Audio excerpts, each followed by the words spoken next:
Hey guys, welcome to Chicago Reacts. I'm Sonya the Thespian, and today we will be reacting to part 2 of Hitler Oversimplified by OverSimplified, suggested by D. Zam. So we're gonna watch the second part of this. I am looking forward to this because the first part was so had so much information and everything and background stuff that I didn't personally know. I know about the now Hitler's takeover and all that stuff, but the background of it is a great way to learn.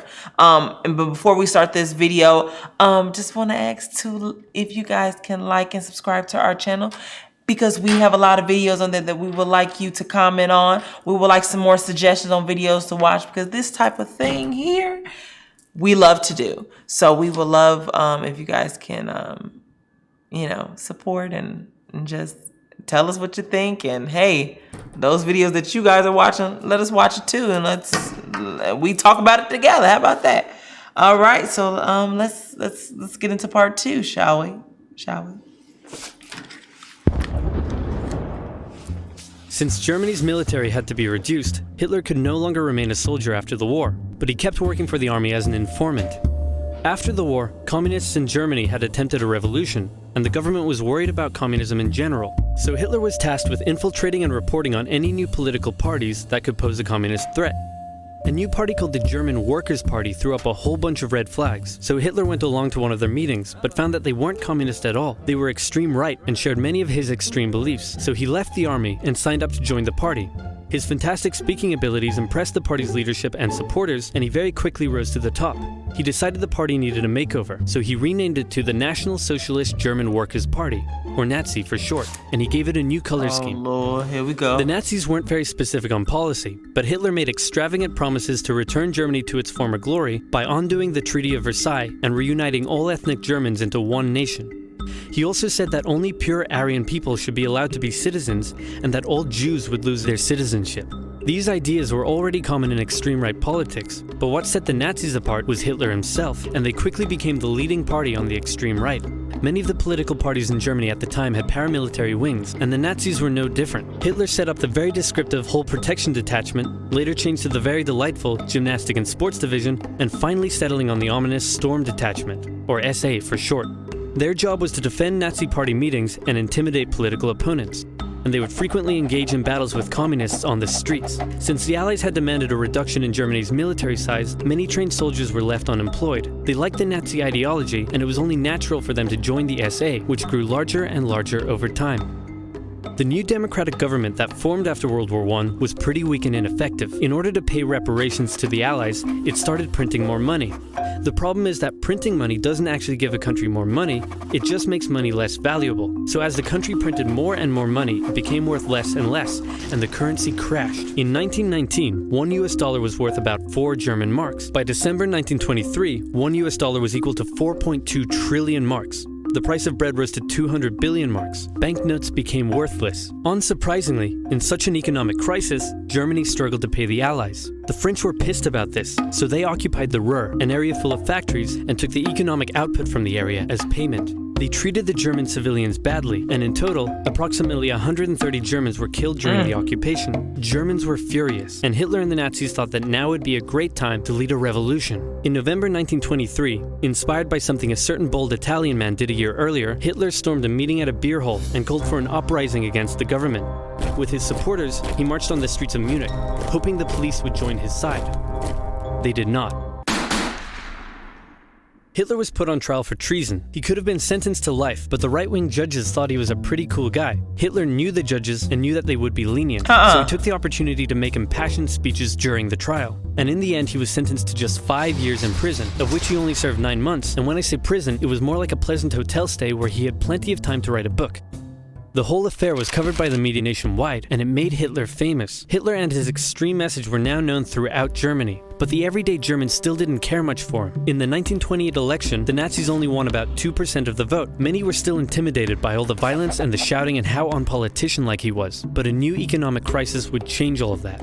To help Germany pay its reparations, America agreed to give it loans. In October 1929, the Wall Street crash happened, and America wanted its money back. The economic strain this put on an already struggling Germany was severe. Unemployment skyrocketed, poverty was widespread, and Germans were sick of it. It was clear that the newly formed democracy wasn't working. In the face of crisis, Germans began moving to the political extremes. If you were German and wanted change, your choices now were either the communists or the Nazis.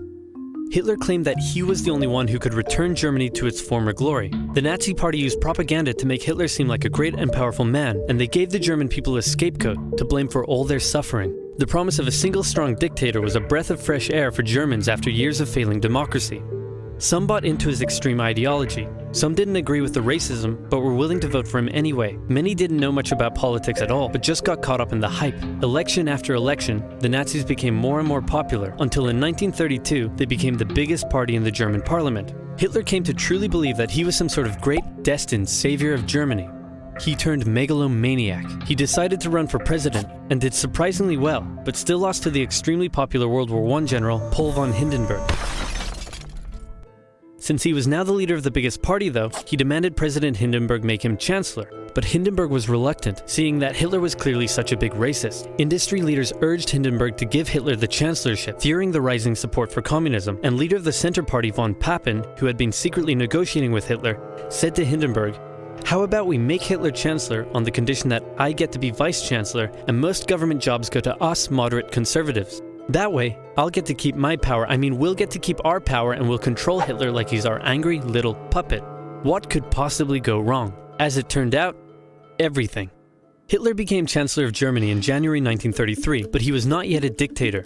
In February, the German parliament building was set on fire. Historians still aren't sure who did it, and many suspect the Nazis did it themselves, but Hitler blamed the communists, and he convinced President Hindenburg to sign an emergency decree allowing him to imprison all communists and other political opponents. Communists and others were sent off to the first concentration camp in Dachau. At this time, the elderly President Hindenburg passed away, giving Hitler the perfect opportunity. He introduced a law to parliament that would allow him to make all future laws and decisions entirely on his own. With his political opponents imprisoned and the SA intimidating others, Hitler's law passed. Just 2 months after becoming Chancellor, Hitler was now a dictator.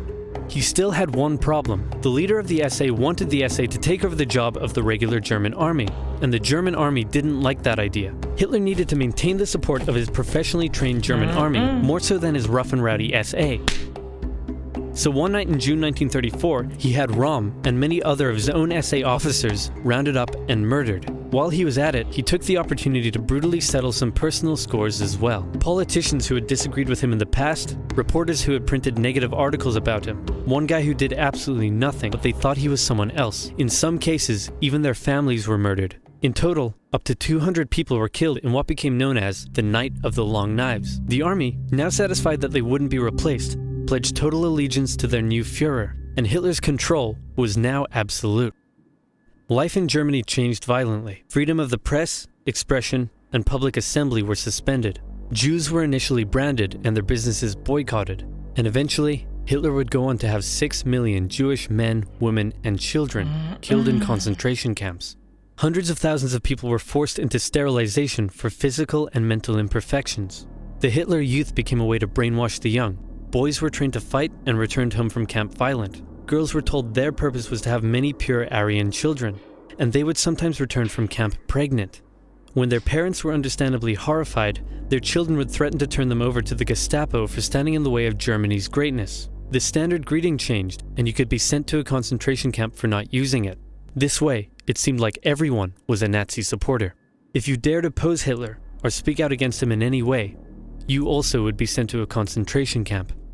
German nationalism captivated the young Adolf. Extreme ideology and anti-Semitism festered in him as a young man living a hard life on the streets. Germany's defeat in the First World War filled him with hatred and a thirst for vengeance. A political movement that treated him like a god, and hundreds of thousands looking up to him as their savior, made him a megalomaniac. And soon, his aggressive foreign policies would drag the world into a second tragic global conflict, otherwise known as